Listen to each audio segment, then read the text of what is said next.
नमस्कार सभी को। तो आज हम पढ़ेंगे हिंदी वसंत कक्षा 6 का पाठ 11 जो देखकर भी नहीं देखते, यानी कुछ देखने की बात हो रही है। तो सबसे पहले मैं ये बताना चाहूँगी कि ये जो निबंध है वो हेलन केलर द्वारा लिखा गया है। ये अमेरिका की बहुत ही प्रसिद्ध लेखिका हैं। इनके बारे में बच्चों आप लोगों ने क्लास 4 में भी इंग्लिश की बुक में पढ़ा होगा। हेलन केलर का एक अलग से चैप्टर है, तो उनकी बचपन की स्टोरी आपको पता ही होगी। फिर भी मैं एक बार यहाँ पे बता देती हूँ लेखिका के बारे में। ये लेखिका का चित्र आप देखिए, ये हेलन केलर जी का ही चित्र है। इनका जो जन्म है वो अलाबामा में हुआ था 1880 में, ठीक है।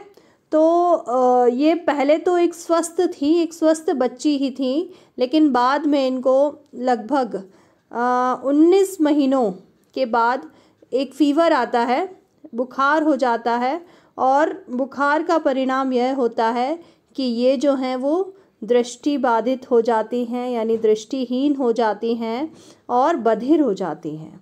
यानी इंग्लिश में हम बोले तो she became blind and deaf. तो ना तो वो देख सकती हैं ना सुन सकती हैं। तो अनुमान लगाइए, आप कल्पना करिए कि जो ना सुन सकता हो ना देख सकता हो, फिर भी वह लिखना पढ़ना और बोलना सीख ले, भरपूर आशा आकांक्षा के साथ जीवन जीने लगे और उसके योगदान दुनिया के लिए यादगार बन जाए। ऐसी थी हेलन केलर। जब वे 1.5 वर्ष की थी, बचपन की एक गंभीर बीमारी की वजह से उनकी देखने और सुनने की शक्ति जाती रही, लेकिन फिर भी उन्होंने हार नहीं मानी।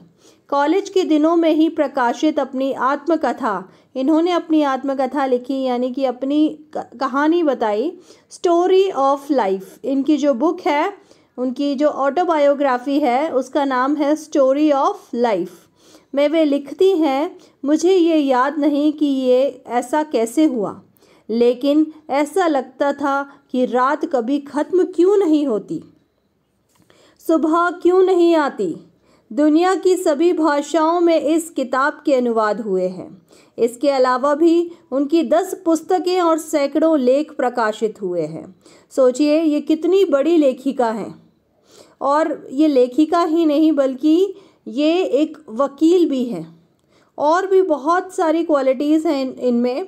उन्होंने दुनिया भर में घूम घूम कर अपने जैसे लोगों के अधिकारों और विश्व शांति के लिए भी काम किया है। हेलन केलर भारत भी आई थी। तो आइए, कितना मोटिवेट होता है ये सब, कितना प्रेरित करने वाला है ये सब कि ये देख नहीं सकती थी फिर भी।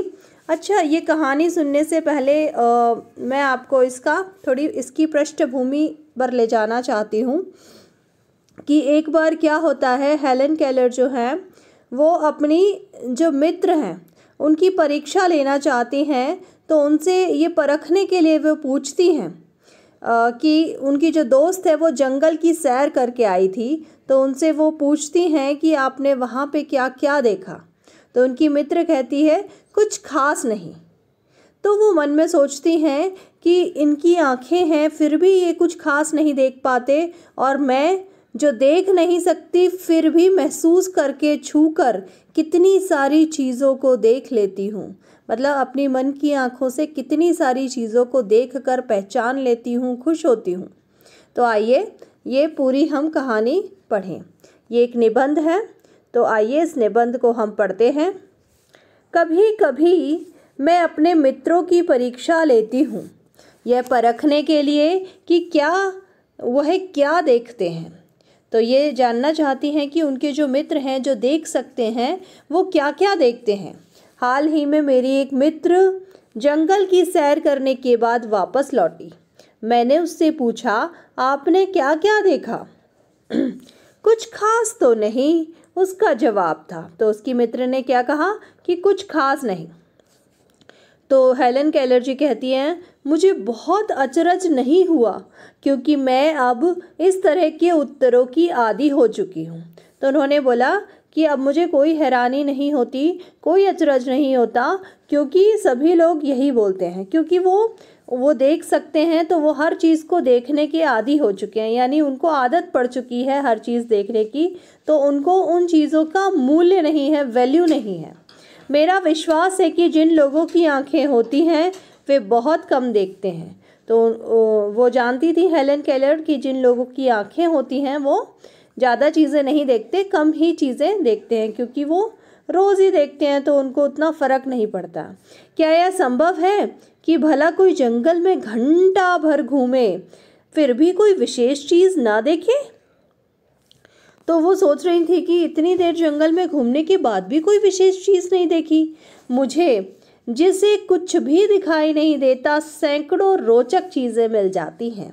उसने बोला कि मुझे तो कुछ नहीं दिखाई देता, फिर भी मुझे सैकड़ों, यानी सैकड़ों मतलब बहुत सारा, तो उन्हें बहुत सारी रोचक चीज़ें मिलती हैं जिन्हें मैं छूकर पहचान लेती हूँ। तो उन्होंने बोला कि जिन्हें मैं छू छू कर पहचानती हूँ। ठीक है। मैं भोजपत्र के पेड़ की चिकनी छाल और चीड़ की खुरदरी छाल को स्पर्श से पहचान लेती हूँ। तो उन्होंने बताया कि जो भोजपत्र का जो पेड़ होता है उसकी छाल, यानी कि उसका जो बार्क होता है, मतलब स्टेम की ऊपर वाली जो परत होती है, उसको वो छूकर ही पता कर लेती हैं, चिकनी चिकनी सी। और चीड़ की जो होती है, चीड़ वाला जो पेड़ होता है उसकी खुरदरी छाल होती है, तो वो उसके स्पर्श यानी छूने से ही वो पहचान लेती हैं। ठीक है। वसंत के दौरान मैं टहनियों से नई कलियां खोजती हूँ। वो कहती हैं कि जब वसंत आता है तो वो जो पेड़ों में से टहनियाँ निकलती हैं, ब्रांचेस निकलती हैं, उसमें से नई नई कलियाँ जो निकलती हैं उनको वो छू छू कर खोजती हैं। मुझे फूलों की पंखुड़ियाँ की मखमली सतह छूने और उनकी घुमावदार बनावट महसूस करने में अपार आनंद मिलता है। अब वो बोलती हैं कि जो फूल होते हैं उनकी पंखुड़ियाँ, यानी जो पेटल्स होते हैं, उनको वो छू छू कर देखती हैं, और उनकी जो घुमावदार जो पेटल्स आपने देखे होंगे जो घुमावदार होते हैं, ऐसे मुड़े हुए होते हैं, उनको भी छू छू छू कर उनको बहुत खुशी मिलती है अंदर से। इस दौरान मुझे प्रकृति के जादू का कुछ एहसास होता है। तब उन्हें लगता है कि प्रकृति कितनी सुंदर है, हर जगह जैसे जादू कर रखा है, कुछ ना कुछ अलग अलग चीज़ें देखने को मिलती हैं।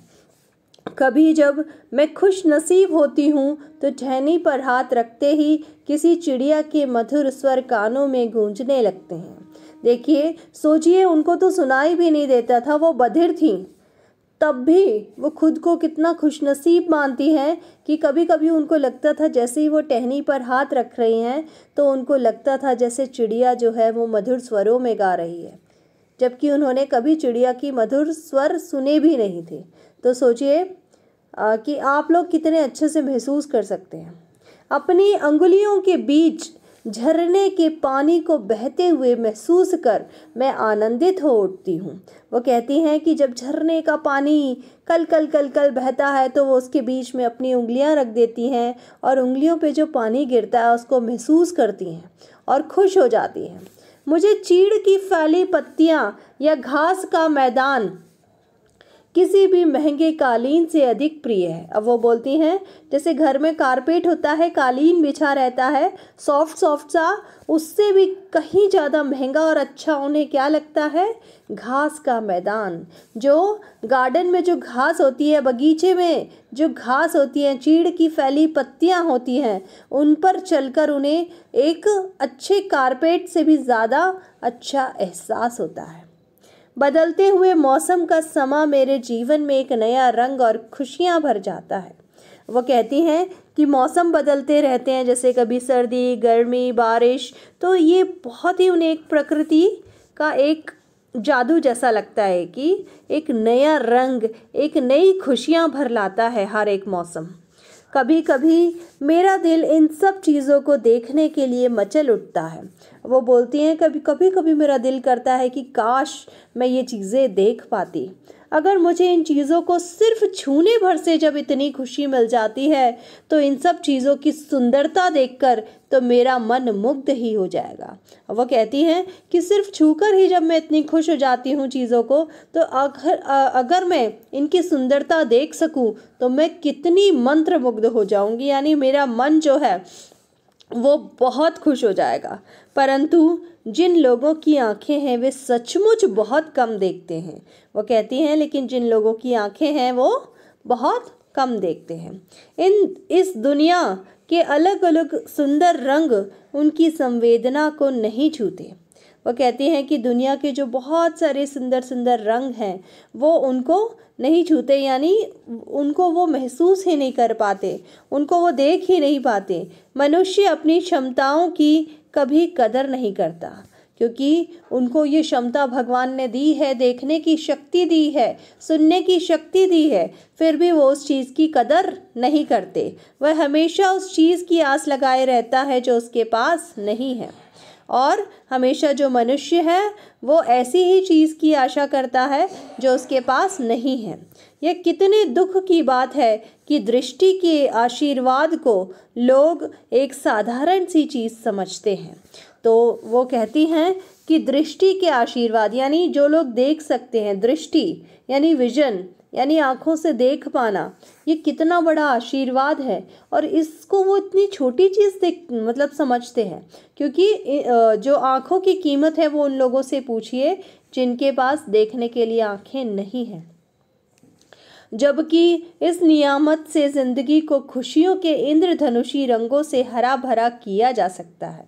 क्योंकि बेटा, जो लोग देख सकते हैं उन्हें हर चीज़ इंद्रधनुष जैसी, रंग जैसी हरी भरी दिखती है, लेकिन जिन लोगों की आंखें नहीं होती उनको हमेशा अंधेरा ही लगता है, क्योंकि वो किसी भी रंग को देख नहीं पाते, महसूस नहीं कर पाते। तो ये हेलन केलर, ये देखिए हेलन केलर जी हैं, ये महसूस कर रही हैं पानी के बहाव को, तो ये हर चीज़ स्पर्श करके ही महसूस करती थी।